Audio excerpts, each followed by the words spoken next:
Before we begin, take a breath. Feel the air moving in and out. You are not your thoughts, not your past, not even the story that brought you here. If this moment feels quiet, that is not emptiness, it is space. And in that space, you begin to wake up. If you wish to explore this depth of awareness, to live from stillness rather than from noise, subscribe and let us journey into the now together. There is a quietness that lives beneath the surface of all things, a stillness so profound that most people spend their entire lives never touching it, never even suspecting it exists. It is not the quietness of an empty room or a silent forest at dawn. It is the quietness of being itself, the space in which all experience arises and dissolves like waves upon an infinite ocean. And when someone begins to taste this stillness, when they begin to rest in it even for brief moments, something shifts in the way they move through the world. They become less available to the noise, less willing to participate in the endless dance of distraction that most call living. This is not coldness. This is not rejection. This is simply what happens when awareness begins to recognize itself. You see, most human interaction is not true meeting. It is not presence touching presence. It is thought meeting thought, story colliding with story, ego seeking confirmation from ego. Two people sit across from each other, and what passes between them is not the living truth of this moment but rather the accumulated weight of 1,000 yesterdays, the anxious projection of 1,000 tomorrows. One person speaks, but they are not really speaking to the other. They are speaking to their idea of the other, to the image they have constructed, to the role they need that person to play in their internal drama. And the other listens, but they are not really listening. They are waiting, preparing their response, defending their position, or drifting into some memory or fantasy that has nothing to do with what is actually being said. This is the normal state of human relating, and there is no judgment in observing it. It is simply what happens when consciousness is identified with thought, when the sense of self is constructed entirely from mental content. The ego, you see, is nothing but a collection of thoughts about who you are, thoughts that have been repeated so many times they have hardened into what feels like solid identity. I am this. I am not that. I like this. I fear that. I need this to be happy. I cannot tolerate that. And this constructed self, this phantom made of thinking, requires constant maintenance, constant reinforcement, constant validation from the outside world. It cannot rest. It cannot simply be. It must always be doing, always becoming, always seeking the next thing that will finally make it feel complete. And so when people come together, what is really happening most of the time is that these constructed selves are attempting to use each other for their own psychological survival. One ego seeks approval, so it performs, it presents a carefully curated version of itself, hoping to receive the validation it craves. Another ego seeks to feel superior, so it judges, it criticizes, it positions itself above. Another seeks distraction from its own inner emptiness, so it fills the space with words, with stories, with endless commentary about nothing in particular. Another seeks to feel needed, so it offers advice, it tries to fix, it cannot simply allow the other to be as they are. None of this is conscious. None of it is intentional. It is simply the mechanical operation of the egoic mind, playing out the same patterns it has played out 1,000,000 times before. But when someone begins to awaken, when they begin to discover the dimension of presence that exists prior to thought, something extraordinary happens. They begin to notice this pattern. They begin to see how exhausting it is, how utterly draining it is to participate in these unconscious exchanges. They begin to feel the heaviness of it, the way it pulls them out of the stillness they have come to cherish, the way it demands that they abandon presence and re-enter the world of mental noise. And naturally, organically, without any decision or judgment, they begin to withdraw. Not from life. Not from love. Not from genuine connection. But from the endless, empty chatter of the ego seeking itself and others. This is why the spiritually awake often seem to prefer solitude. This is why they may decline invitations, why they may seem less interested in social gatherings, why they may create boundaries that others find confusing or even hurtful. It is not that they dislike people. It is that they have tasted something so much deeper than what most social interaction offers, and they are no longer willing to abandon that depth for the sake of superficial connection. They have discovered that true aloneness is not loneliness. True aloneness is wholeness. It is the recognition that you are already complete, that you do not need anything or anyone to add to what you are. And from that place of inner completeness, if connection happens, it is beautiful. If it does not happen, that is also beautiful. There is no lack either way. Imagine for a moment that you have spent your entire life in a noisy city, surrounded by the constant hum of traffic, the chatter of crowds, the blaring of advertisements, the endless stimulation of a world that never stops moving. And then one day, you find yourself in a place of profound silence.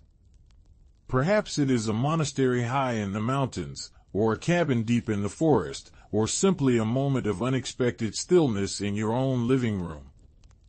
And in that silence, you hear something you have never heard before. You hear the sound of your own being. Not your thoughts. Not your emotions. Not your stories. But the pure, wordless presence that you are beneath all of that. And it is so peaceful, so restful, so utterly satisfying that you realize you have been starving for it your entire life without even knowing it.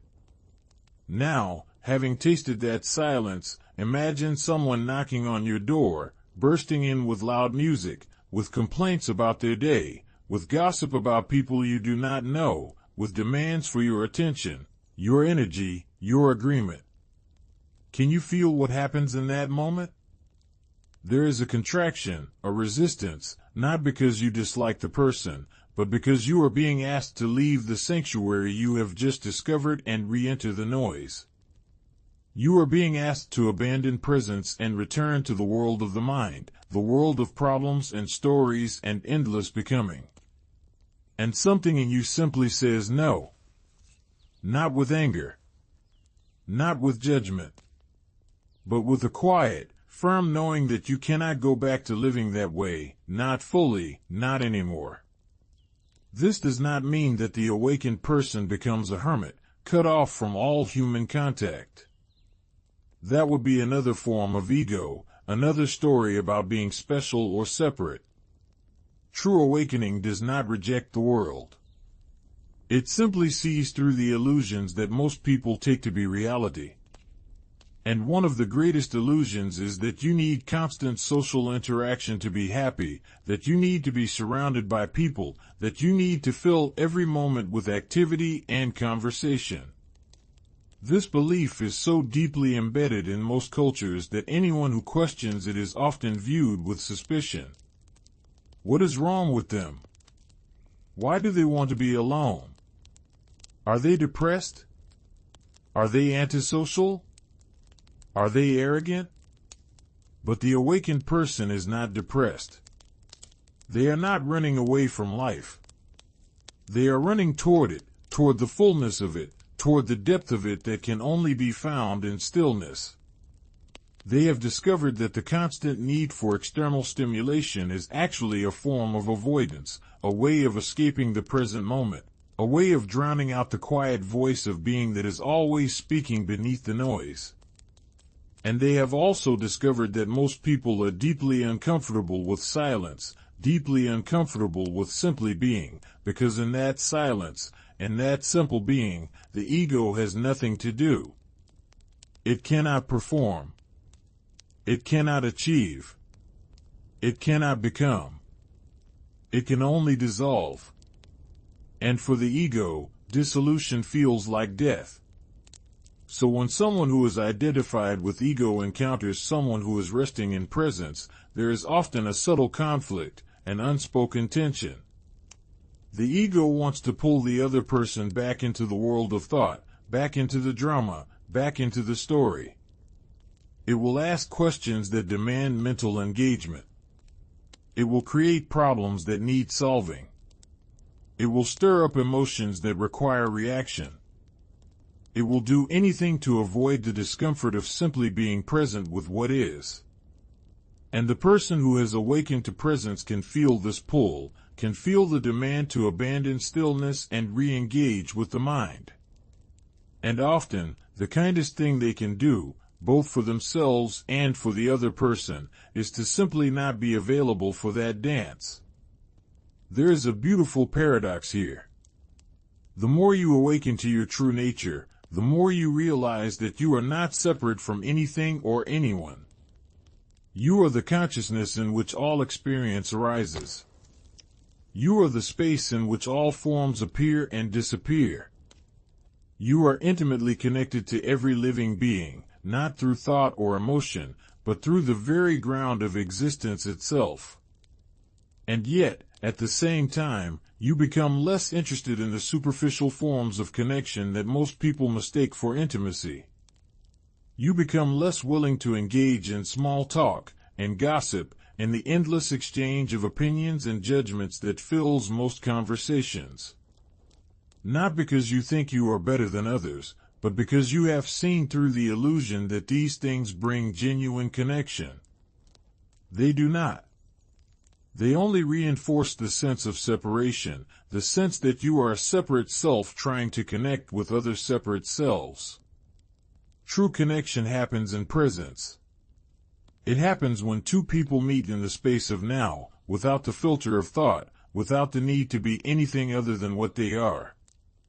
It happens in silence, or in words that arise from silence. It happens when there is no agenda, no need to impress, no need to defend, no need to become. It is rare. It is precious. And it cannot be forced. You cannot make it happen through effort or technique. It either arises naturally, spontaneously, when two conscious beings recognize each other, or it does not arise at all. And the awakened person has learned to be at peace with this. They do not chase connection. They do not try to manufacture it. They simply remain present, and if genuine meeting happens, they welcome it. If it does not happen, they remain equally at peace. This is very different from the way most people approach relationships. Most people are constantly seeking, constantly trying to get something from others, whether it is love, approval, validation, entertainment, or simply a distraction from their own inner emptiness. And when they do not get what they are seeking, they feel disappointed, rejected, lonely. They believe something is wrong, that they need to try harder, to be more charming, to be more interesting, to be more whatever they think will finally earn them the connection they crave. But the awakened person has seen through this entire game. They have realized that what they are truly seeking cannot be found in another person. It can only be found within, in the dimension of presence that is always here, always available, always complete. And so they stop seeking. They stop trying to get something from the world. They stop believing that happiness is somewhere out there, in some future moment, in some perfect relationship, in some ideal circumstance. They discover that happiness is here, now, in the simple act of being present with what is. And this discovery changes everything. It changes the way they relate to people, to situations, to life itself. They become less reactive, less needy, less desperate. They become more spacious, more allowing, more at peace. And paradoxically, This often makes them more attractive to others, because people can sense the peace in them, the lack of neediness, the absence of the usual egoic games. But the awakened person is not trying to be attractive. They are not trying to be anything. They are simply being what they are, and that is enough.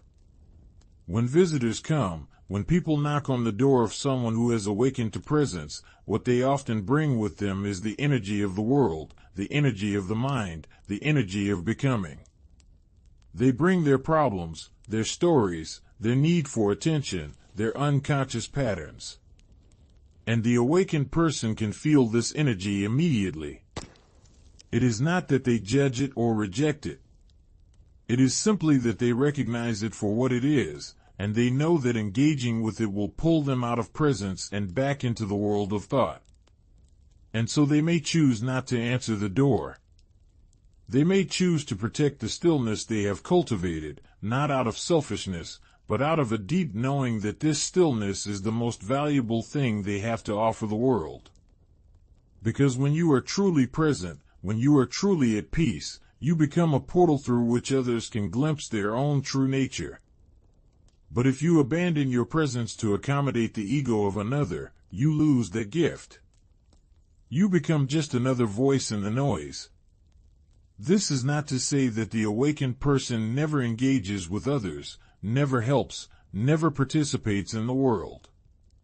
Of course they do. But they do so from a different place. They do not engage from need or obligation or fear. They engage from presence, from love, from a spontaneous response to what is actually needed in the moment. And sometimes what is needed is to say no. Sometimes what is needed is to create space, to set a boundary, to protect the silence. This is not cruelty. This is wisdom. This is the recognition that you cannot give what you do not have, and if you have lost your connection to presence, you have nothing of real value to offer anyone. There is a teaching in this, a teaching that goes against everything most people have been conditioned to believe. You have been taught that you should always be available, always be helpful, always say yes, always accommodate others. You have been taught that to say no is selfish, that to choose solitude is antisocial, that to protect your inner peace is somehow wrong.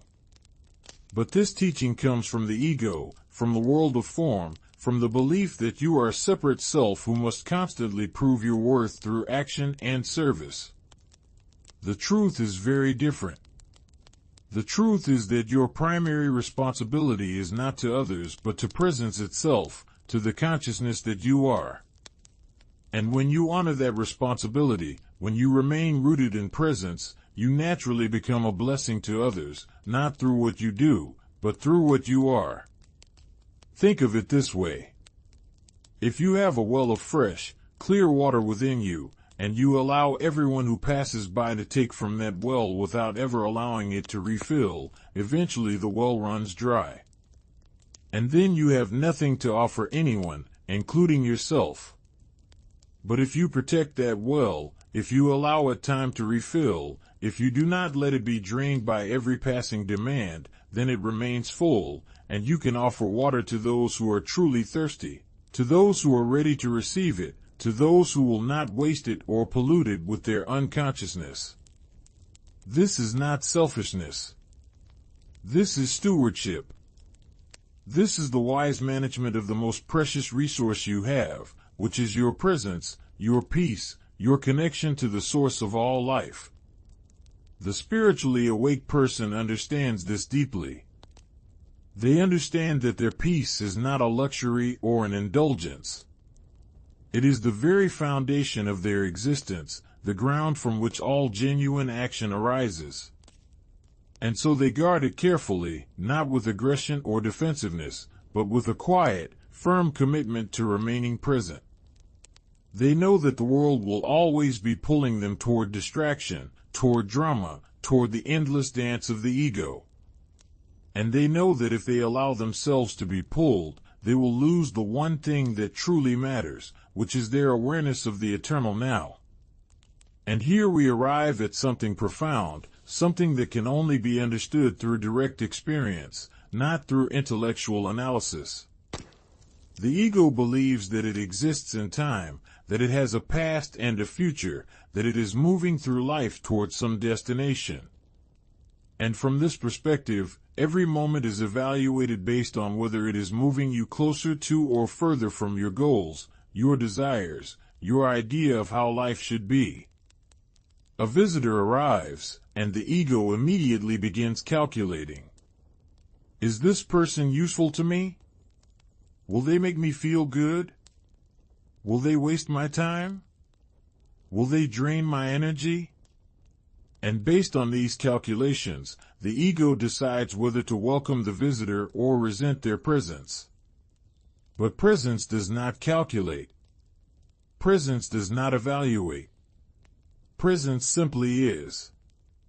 It is the awareness that exists prior to all thought, prior to all judgment, prior to all the mental commentary that the ego mistakes for reality. And when you rest in presence, when you are truly here, now, without the filter of thought, something miraculous happens. You realize that there is no past and no future. There is only this moment, eternally fresh, eternally new, eternally complete. And in this moment, there is no problem. There may be a situation that requires a response, but there is no problem in the way the ego understands problems. There is only what is, and your conscious response to what is. From this place of presence, the arrival of a visitor is neither good nor bad. It is simply what is happening now. And you respond to it, not from a mental position, not from a set of rules or beliefs about how you should behave, but from the intelligence of presence itself. Sometimes that intelligence says, yes, welcome, come in. Sometimes it says, no, not now, this is not the moment. And both responses are equally valid, equally loving, equally true. Because they arise not from the ego's need to control or manipulate, but from a deep attunement to what is actually needed in this moment. This is the freedom that awakening brings. You are no longer bound by the rules of the ego, by the need to please, by the fear of rejection, by the endless mental calculations about what you should or should not do.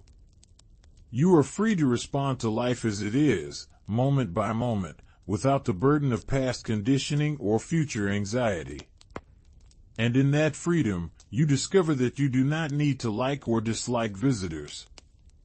You do not need to have a position about them at all. You simply meet each moment as it arises, and you allow your response to emerge from the stillness within you. But let us be honest. Let us acknowledge what actually happens for most people who are on the path of awakening. There is a phase, often a necessary phase, where the pull towards solitude becomes very strong. Where the desire to withdraw from the world, to create space, to protect the fragile flame of presence that has just begun to burn within you, becomes almost overwhelming. This is natural. This is part of the process. You have spent your entire life identified with the ego, with the world of form, with the endless doing and becoming. And now you are discovering something entirely different, something that cannot be grasped by the mind, something that can only be known through direct experience. And that discovery is so precious, so delicate, that you instinctively want to protect it from anything that might disturb it. During this phase, visitors can feel like an intrusion, an interruption, a threat to the peace you are cultivating. And so you may find yourself declining invitations, avoiding social situations, spending more and more time alone. And this is okay. This is not a problem. This is simply what is needed in this moment of your journey. You are learning to be with yourself, to be with the silence, to be with the presence that you are.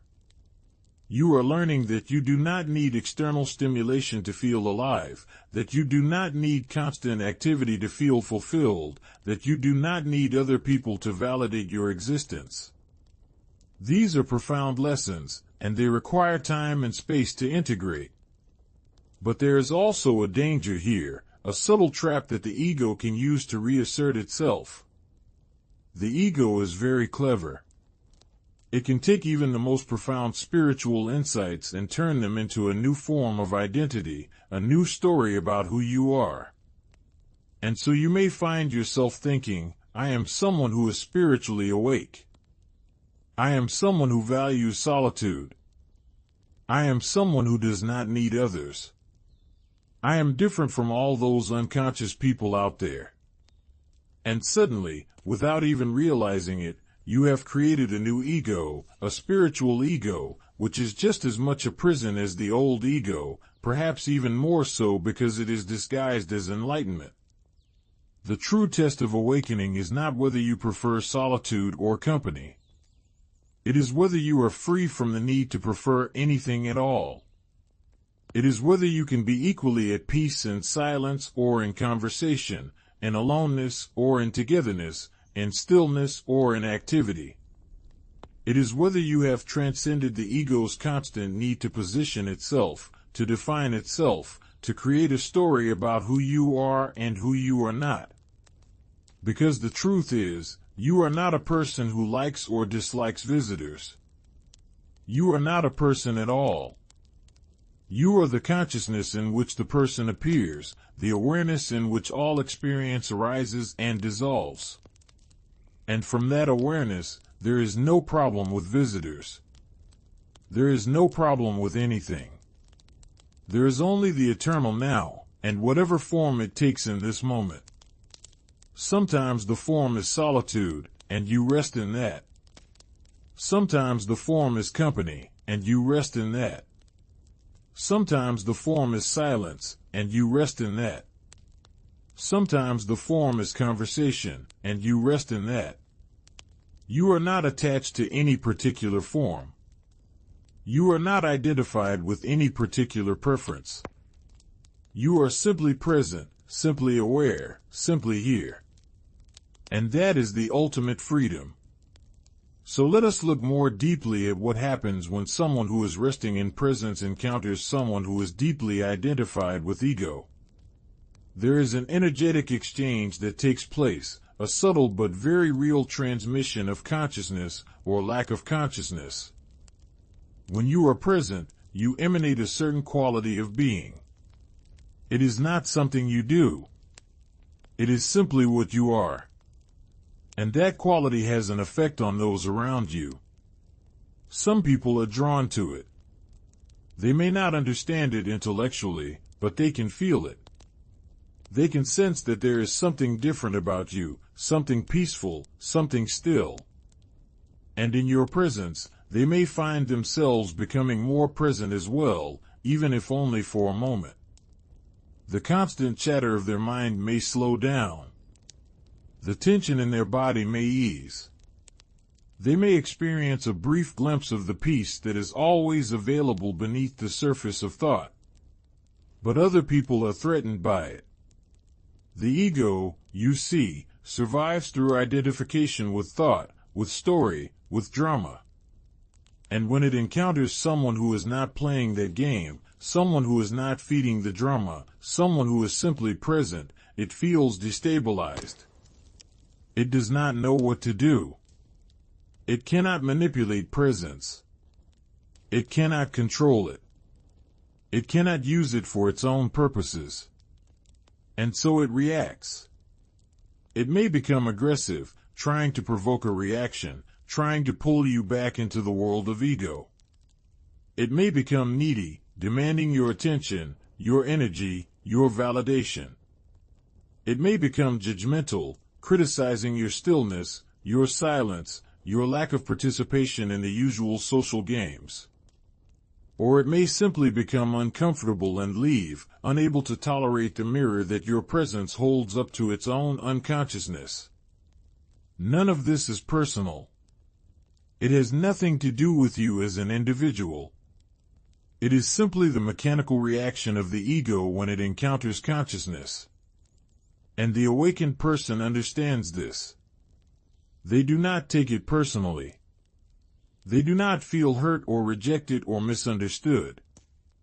They simply observe what is happening with compassion, with understanding, with a deep knowing that the other person is not really attacking them. They are attacking the presence that threatens the ego's sense of identity. And the most loving thing you can do in that moment is to remain present, to not react, to not engage with the ego's drama, but also to not judge it or condemn it. You simply allow it to be what it is, and you remain rooted in the stillness that you are. But this requires tremendous energy, tremendous awareness. It is much easier to simply avoid situations where you know the ego will be dominant, where you know the energy will be unconscious, where you know you will be pulled into drama and distraction. And this is why many awakened people choose solitude, not as a permanent state, but as a way of conserving their energy, of maintaining their connection to presence, of not allowing themselves to be drained by the constant demands of the egoic world. They are not running away. They are simply being wise, being discerning, being honest about what they can and cannot handle in any given moment. And there is another dimension to this that is rarely spoken about. When you awaken to presence, when you begin to see through the illusions of the ego, you also become more sensitive. You become more aware of the energy that people carry, the unconscious patterns they are acting out, the pain they are suppressing, the fear they are projecting. And this sensitivity can be overwhelming. You walk into a room full of people, and you can feel the collective anxiety, the collective need, the collective unconsciousness. It is like walking into a thick fog.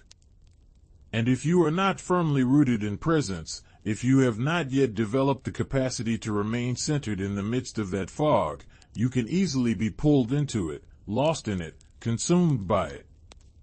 This is not weakness. This is not a failure of spiritual practice. This is simply the reality of being a sensitive, aware human being in a world that is still largely unconscious. And the wise response is not to force yourself to endure situations that overwhelm you, not to push through in the name of some idea about how a spiritual person should behave. The wise response is to honor your sensitivity, to respect your limits, to create the conditions that allow you to remain present. And sometimes that means saying no to visitors. Sometimes that means choosing solitude over company. Sometimes that means protecting your peace even if others do not understand. Because here's what most people do not understand. They think that if you are truly spiritual, if you are truly awakened, you should be able to handle anything, to be present in any situation, to remain peaceful no matter what is happening around you. And while this may be true for someone who is fully established in presence, for someone who has completely transcended the ego, for most people on the path, this is not yet the case. There are still moments of vulnerability, still moments where the old patterns can be triggered, still moments where the pull of the ego is strong. And in those moments, the most spiritual thing you can do is to be honest, to be real, to acknowledge your limits rather than pretending to be something you are not. This is the difference between true spirituality and spiritual bypassing.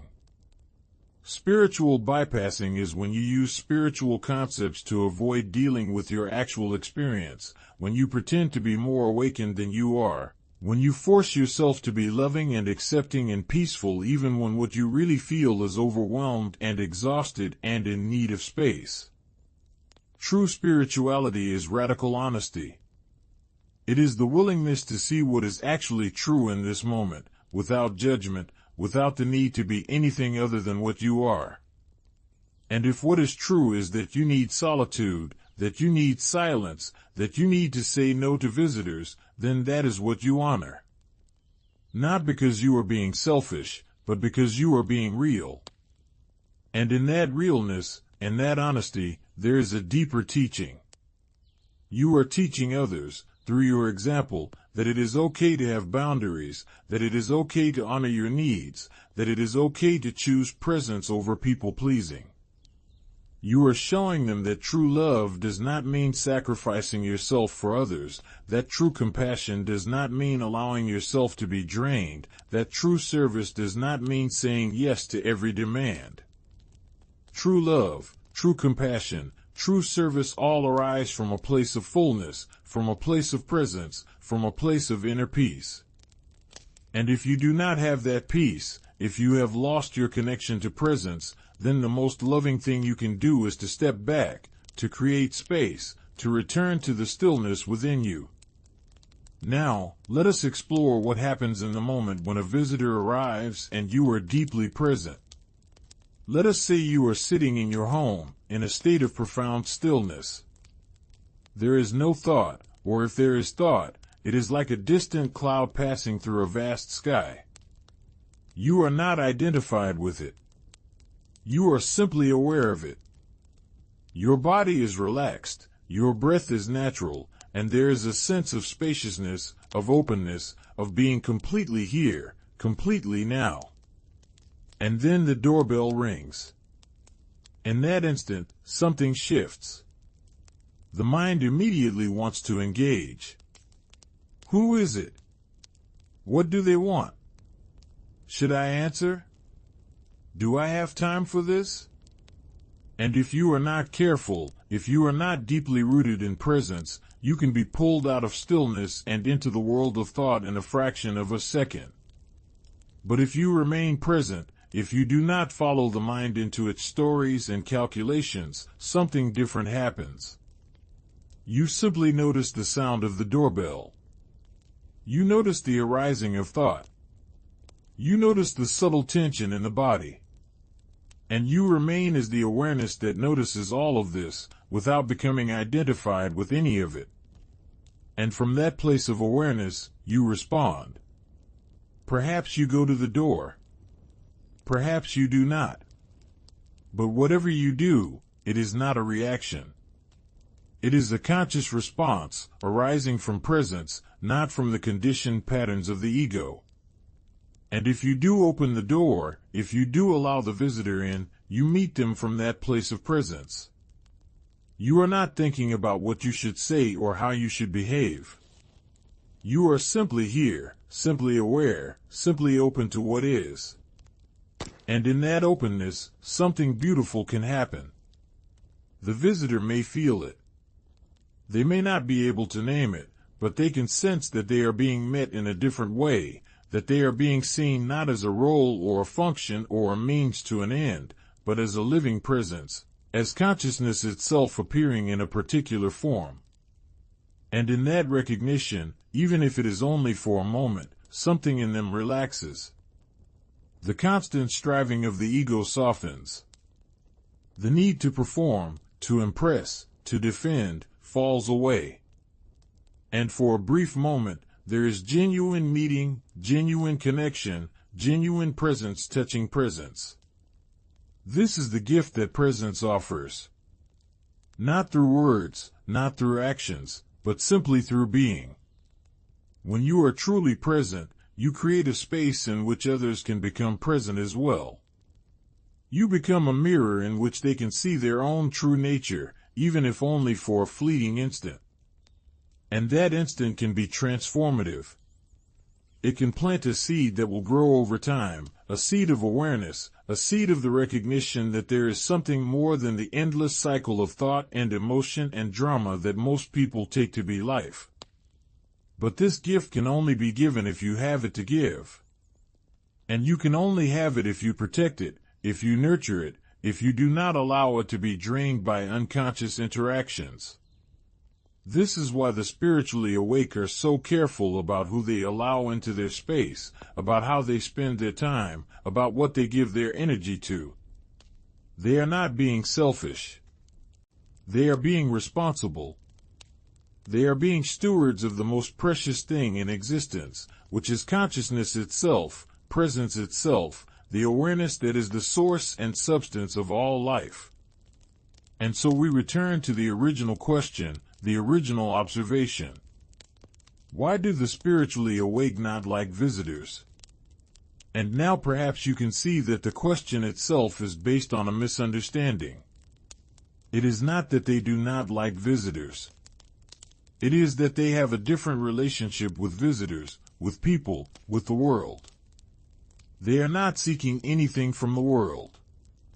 They are not trying to get anything from others. They are not using social interaction to fill an inner emptiness or to validate their sense of self. They are already complete. They are already whole. They are already at peace.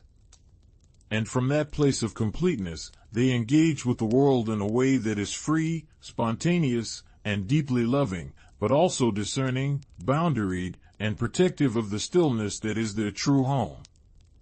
There is a story, an ancient story, about a sage who lived alone in a small hut on the edge of a forest. People would come from far and wide to visit him, to ask him questions, to seek his wisdom. And he would welcome them, but only at certain times, only when he felt called to do so. The rest of the time, his door was closed, and he would not answer no matter how loudly they knocked. Some people were offended by this. They thought he was arrogant, that he believed himself too important to be bothered with ordinary people.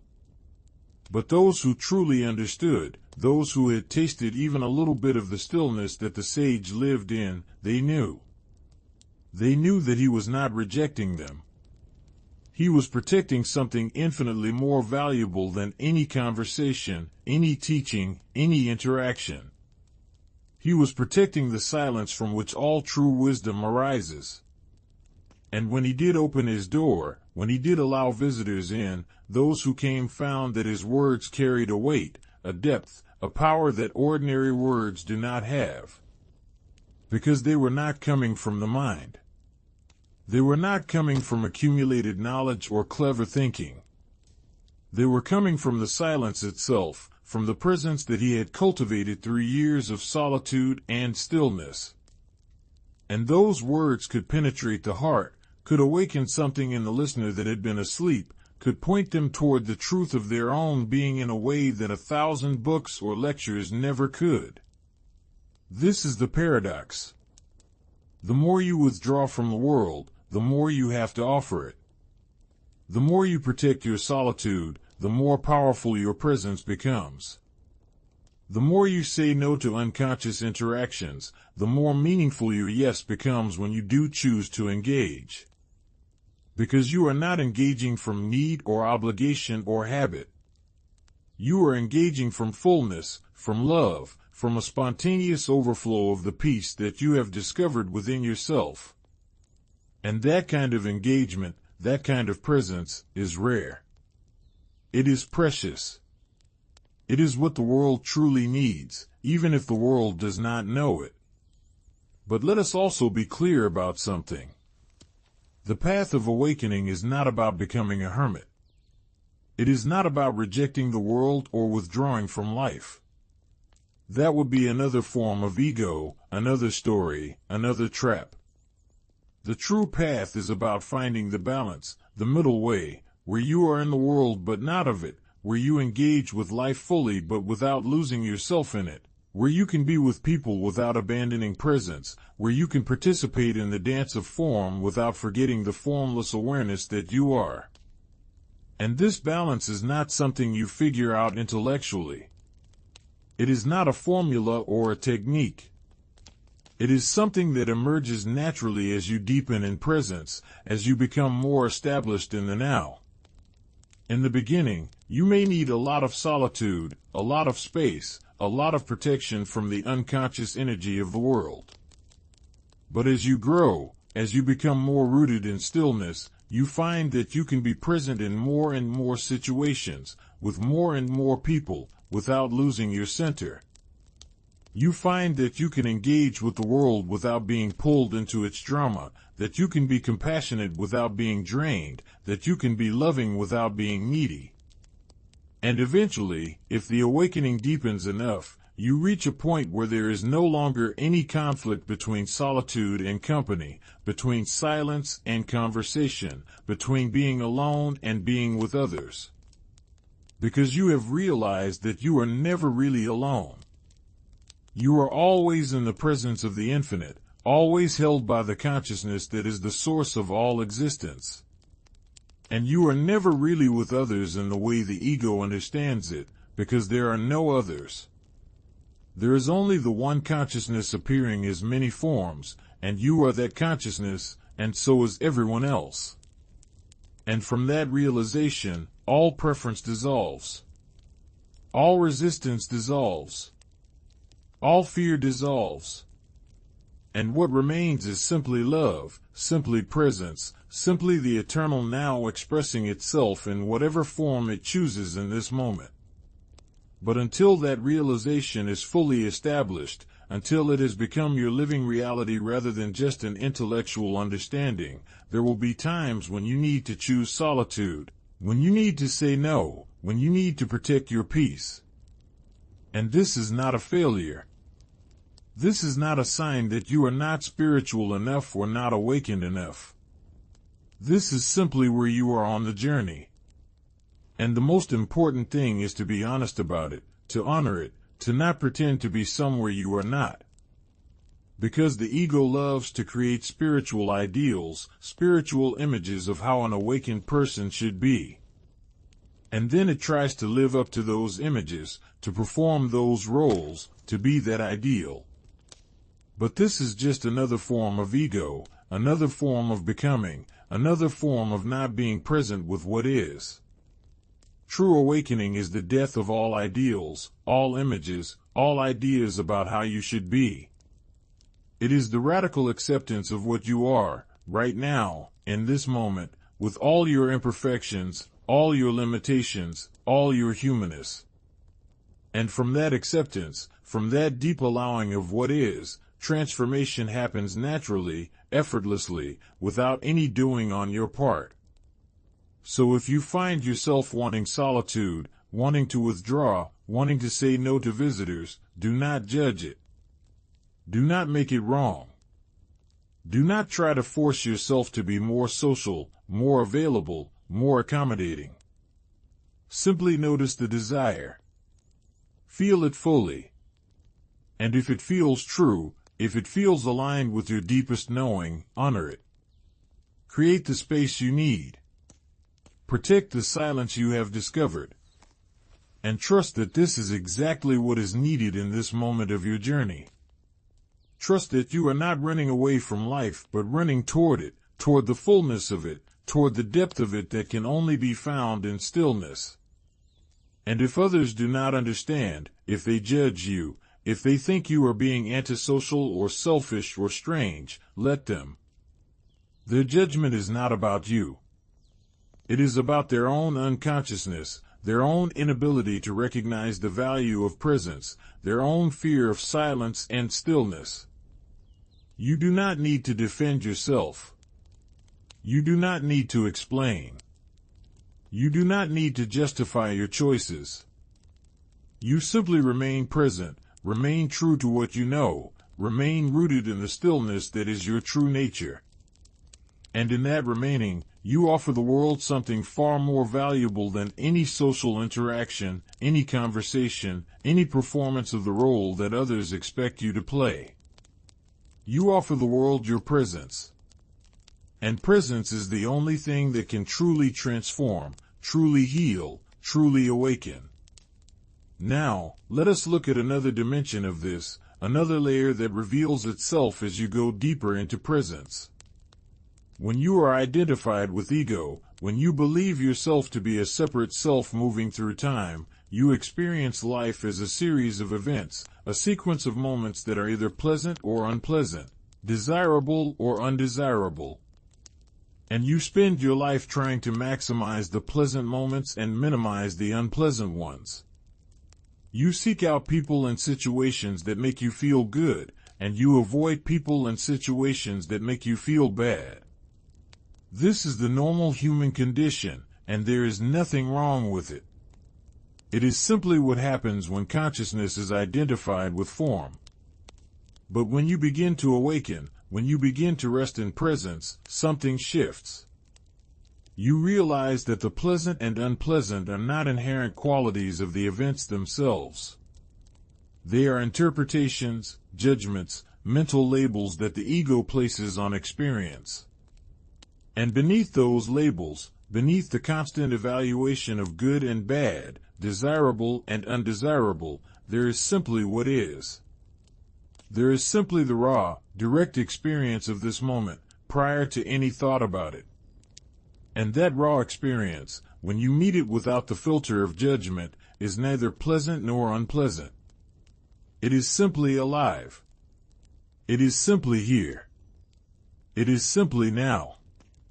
And in that aliveness, and that here-ness, and that now-ness, there is a quality of peace that does not depend on circumstances.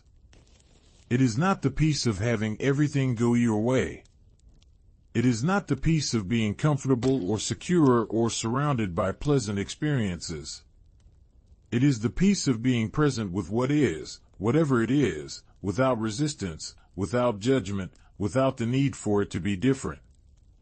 And this peace is so profound, so satisfying, so utterly complete that once you taste it, everything else pales in comparison. All the things you used to seek, all the experiences you used to crave, all the validation you used to need from others, suddenly seem empty, hollow, meaningless. This is why the spiritually awake often seem disinterested in the things that most people find exciting or important. It is not that they are depressed or cynical or jaded. It is that they have found something so much deeper, so much more fulfilling, that the surface pleasures of life no longer hold the same appeal. They have discovered the treasure within, and once you have found that treasure, why would you spend your time chasing after trinkets? Why would you exhaust yourself running after experiences that promise happiness but never deliver it? Why would you sacrifice your peace for the sake of social obligations or the approval of others? You would not. And you do not. Not because you are being selfish or antisocial, but because you have simply seen through the illusion. You have seen that what you were seeking in the world was always within you, that what you were trying to get from others was always available in the silence of your own being. And this seeing changes everything. It changes your priorities. It changes your values. It changes the way you spend your time and energy. And naturally, organically, without any effort or decision, you begin to withdraw from the things that pull you away from presence and move toward the things that support it. And for many people, this means spending less time with visitors, less time in social situations, less time engaged in the endless activities and distractions that fill most people's lives. It means creating space for silence, for stillness, for simply being. Not because you are running away from life, but because you have discovered that this is life, this is the fullness of it, this is what you were always seeking without knowing it. And now that you have found it, why would you abandon it? Why would you trade the infinite for the finite, the eternal for the temporary, the real for the illusory? But here is where we must be very careful, very honest, very clear. Because the ego is so subtle, so clever, so quick to co-opt even the most profound spiritual insights and turn them into a new form of identity. And so you may find yourself thinking, I am someone who has found the treasure within. I am someone who no longer needs the world. I am someone who is beyond all the superficial things that ordinary people care about. And if you are not careful, this can become a new form of ego, a spiritual ego that is actually more rigid, more judgmental, more separate than the old ego ever was. The true sign of awakening is not that you withdraw from the world. It is that you are free to engage or not engage, to be with people or to be alone, to participate or to observe, without any sense of superiority or inferiority, without any story about who you are or who you are not.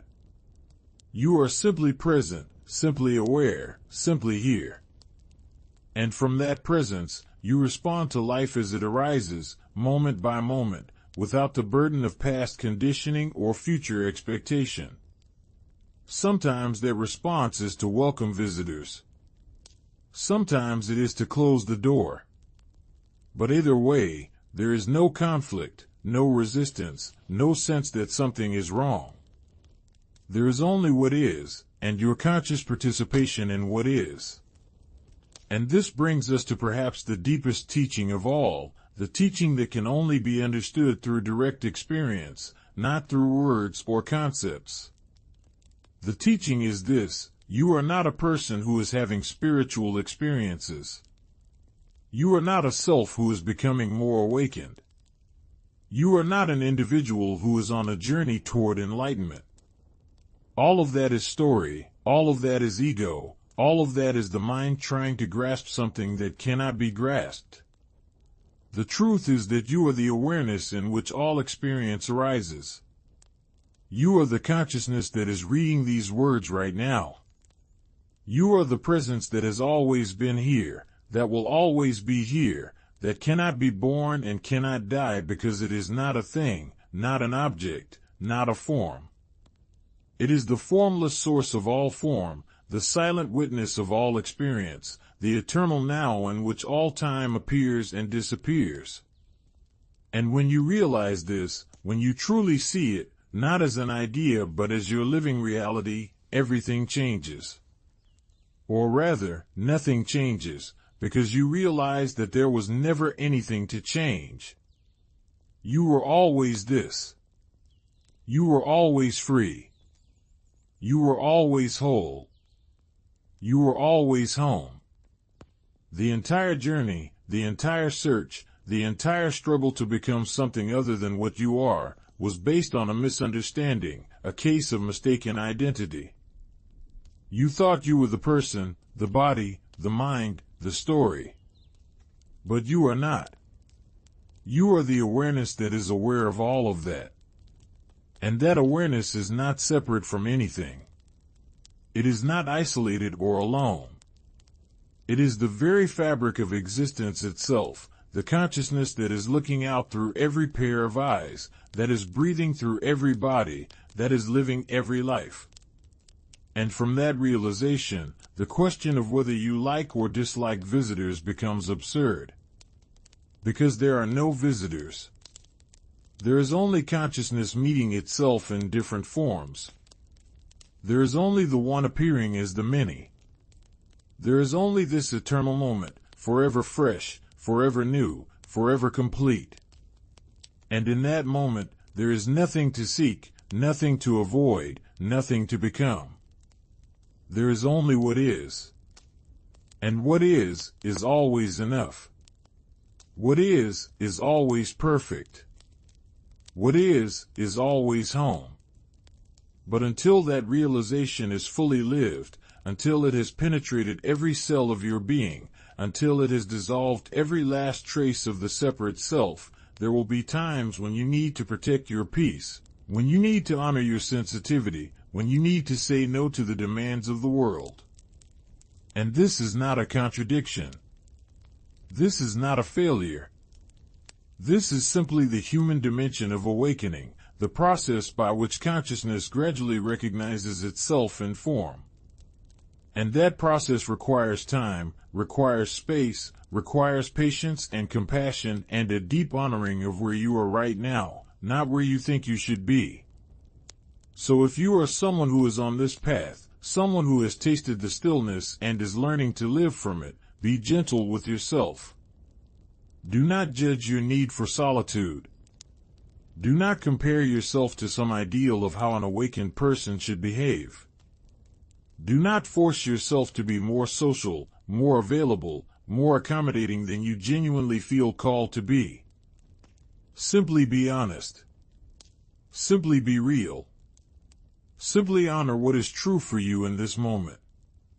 And trust that in that honoring, in that authenticity, you are serving the highest good, not just for yourself but for everyone you encounter. Because when you are true to yourself, when you are aligned with your deepest knowing, you give others permission to do the same. You show them, through your example, that it is possible to live differently, to choose presence over performance, to value stillness over stimulation. to honor your inner truth even when it goes against the expectations of the world. And that example, that living demonstration of what it means to be awake, is far more powerful than any words you could speak, any teaching you could offer, any role you could play. And if you are someone who does not understand this, someone who feels hurt or rejected when a friend or loved one begins to withdraw, begins to choose solitude, begins to say no to invitations, perhaps you can see now that it is not about you. It is not personal. It is not a rejection of you as an individual. It is simply that the other person is going through a transformation, a profound shift in consciousness, and they need space for that transformation to unfold. They need silence. They need stillness. They need to be alone with the presence that is awakening within them. And the most loving thing you can do is to give them that space, to respect their boundaries, to not take it personally, to not make it about your needs or your feelings or your expectations. Because if you truly love someone, you want what is best for them, not what is best for your ego. And what is best for someone who is awakening is space, is silence, is the freedom to follow their inner guidance without the pressure of external demands. And if you can give them that, if you can support them in their journey even when it means seeing them less, even when it means not getting what you want from them, then you are offering them a great gift. You are offering them love in its truest form, which is not need or attachment or control, but freedom, acceptance, and the space to be exactly who they are. And who knows? Perhaps in giving them that space, and respecting their need for solitude, you will discover something about yourself. Perhaps you will begin to question your own need for constant social interaction, your own discomfort with silence, your own fear of being alone.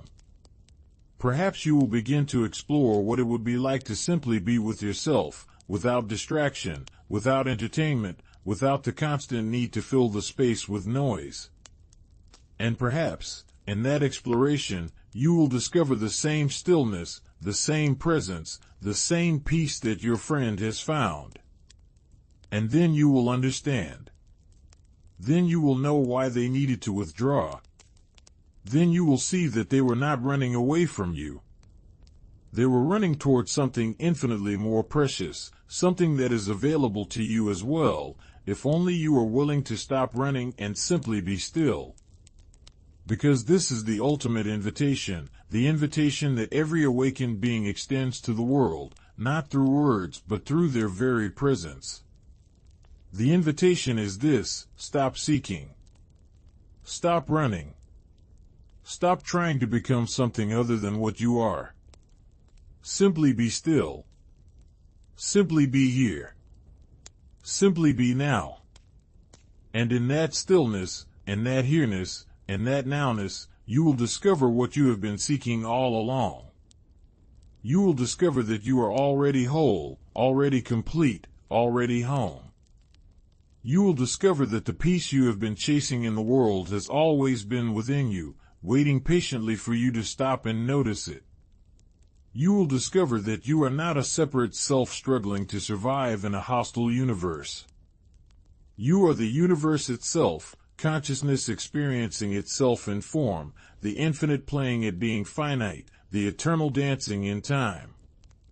And this discovery is not the end of the journey. It is the beginning. It is the moment when you stop living from the ego and start living from presence. It is the moment when you stop seeking happiness in the future and start recognizing it in the now. It is the moment when you stop trying to get something from the world and start giving what you are to the world. And what you are is not a person with a particular history, a particular personality, a particular set of beliefs and preferences. What you are is consciousness itself, pure awareness, the light that illuminates all experience, the space in which all life unfolds. And when you know yourself as that, when you live from that knowing, everything becomes simple. Not easy, necessarily, but simple. Because you are no longer trying to figure out how to be, how to act, how to respond. You are simply present, and from that presence, everything arises naturally, spontaneously, perfectly. You do not need rules or guidelines or spiritual teachings to tell you what to do. You simply listen to the intelligence of presence, and you follow it. And sometimes that intelligence says, welcome the visitor. Sometimes it says, close the door. Sometimes it says, engage. Sometimes it says, withdraw. But whatever it says, you trust it, because you know it is not coming from the limited perspective of the ego. It is coming from the infinite wisdom of consciousness itself. And so we come full circle, back to where we began, but with a deeper understanding, a deeper seeing. The spiritually awake do not dislike visitors. They simply have a different relationship with them. They do not need visitors to feel complete. They do not use visitors to fill an inner emptiness. They do not engage with visitors out of obligation or fear or the need to maintain a certain image. They engage, or they do not engage, from a place of freedom, from a place of presence, from a place of deep inner knowing. And that freedom, that presence, that knowing is what the world truly needs. Not more doing. Not more activity. Not more noise. But more being. More stillness. More presence. Because presence is contagious. When you are truly present, you create a field of consciousness that affects everyone around you, whether they are aware of it or not. You become a reminder, a living pointer to the truth that is always here, always available, always waiting to be recognized. And that reminder is the greatest gift you can offer, far more valuable than any words, any actions, any service. Because it points people back to themselves, back to their own true nature, back to the source of all peace and all joy and all love. And this is why the spiritually awake protect their solitude, why they guard their silence, why they are so careful about who and what they allow into their space. Not because they are selfish or antisocial or superior, but because they know that their presence is their gift, and they cannot give that gift if they lose it. They cannot point others to the truth if they have abandoned it themselves. They cannot be a light in the darkness if they have allowed their light to be dimmed by the unconsciousness of the world. And so they choose, again and again, moment by moment, to remain present, to stay rooted in stillness, to honor the silence that is their true home.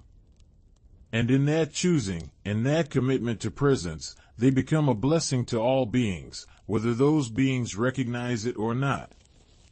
Because the world is transformed not through action but through consciousness. It is transformed not through doing but through being.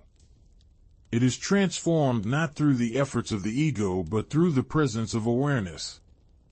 And every person who awakens, every person who chooses presence over distraction, stillness over noise, being over becoming, contributes to that transformation. They become a cell of consciousness in the body of humanity, a point of light in the collective darkness, a space of peace in the midst of chaos. This is not a role. This is not something you do. This is simply what you are when you are no longer identified with the ego, when you are no longer lost in thought, when you are no longer seeking something outside yourself to make you complete. You become a presence, a stillness, a peace that radiates outward without any effort or intention. And that radiation touches everyone you encounter, whether they come to your door or pass you on the street, whether they speak to you or simply feel your energy from a distance. You become a silent teacher, a wordless reminder, a living demonstration of what it means to be awake. And this is why the question of whether you like or dislike visitors becomes irrelevant. Because you are not living for yourself anymore. You are not making choices based on personal preference or comfort or convenience. You are living for consciousness itself, for the awakening of all beings, for the recognition of the truth that is always here, always now, always available.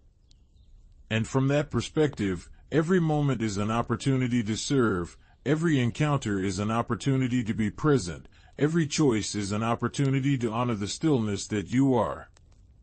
Whether that means welcoming a visitor or closing the door, engaging in conversation or remaining silent, being with others or being alone, it does not matter. What matters is that you remain present, that you stay rooted in awareness, that you do not abandon the truth for the sake of appearances or expectations or the demands of the ego. And so, as we draw toward the close of this exploration, let us rest for a moment in the silence that has been here all along, beneath every word, between every sentence, and the space that holds all of this. Can you feel it? Can you sense the stillness that is reading these words, the awareness that is aware of the thoughts arising in response to them? That stillness, that awareness, is what you are. It is not something you need to achieve or become. It is what you have always been, what you will always be, what you cannot not be. And the entire spiritual journey is simply the process of recognizing this, of seeing through the illusion of the separate self and awakening to the truth of your being. And in that awakening, you discover that you are not alone. You have never been alone. You are the consciousness that is in all beings, the awareness that is looking out through every pair of eyes, the presence that is here, now, always. And from that recognition, all fear dissolves. All loneliness dissolves. All sense of lack or incompleteness dissolves. Because you realize that you are already everything, already whole, already home. And there is nothing to seek, nothing to achieve, nothing to become. There is only this moment, eternally present, eternally fresh, eternally complete. And in this moment, if a visitor comes, you meet them as yourself. If no visitor comes, you rest in yourself. Either way, there is no problem. Either way, there is only presence, only awareness, only the eternal now expressing itself in whatever form it chooses. And you are that. You have always been that. You will always be that. And nothing that happens or does not happen can change that fundamental truth. So let us release the question. Let us release the need to understand why the spiritually awake prefer solitude, why they say no to visitors, why they protect their silence. Let us release all questions, all seeking, all trying to figure it out. And let us simply be here, now, in this moment, without any agenda, without any goal, without any need for anything to be different than it is. And in that simple being, in that radical acceptance of what is, we discover the peace that passes all understanding, the joy that needs no reason, the love that has no object. This is the invitation. This is the teaching. This is the truth that every awakened being points to, not with words but with their very existence. Stop seeking. Stop running. Stop trying to become. Simply be. Simply rest. Simply allow yourself to sink into the stillness that is always here, always available, always waiting for you to notice it. And in that stillness, you will find everything you have been looking for. You will find the peace that the world cannot give and cannot take away. You will find the joy that does not depend on circumstances. You will find the love that is your very nature, the consciousness that you are, the presence that has always been here, silently witnessing, silently holding, silently being. And from that presence, you will know what to do. You will know when to open the door and when to keep it closed. You will know when to engage and when to withdraw. You will know when to speak and when to remain silent. Not because you have figured it out intellectually, but because you are listening to the intelligence of presence itself, the wisdom that arises from stillness, the knowing that comes not from the mind but from the very source of all life. And that knowing is always perfect, always appropriate, always exactly what is needed in this moment. Trust it. Trust the stillness. Trust the silence. Trust the presence that you are. And let it guide you, not just in your relationship with visitors, but in every aspect of your life. Let it show you how to live, how to love, how to be. Let it dissolve the ego's constant need to control, to figure out, to make things happen. Let it teach you the art of allowing, the grace of surrender, the beauty of simply being present with what is. And in that teaching, in that learning, you will discover that life becomes effortless, not because everything goes your way, but because you are no longer resisting what is. You are no longer fighting with reality. You are no longer trying to make life conform to your ideas about how it should be. You are simply here, simply now, simply present. And from that presence, you respond to whatever arises with wisdom, with compassion, with love.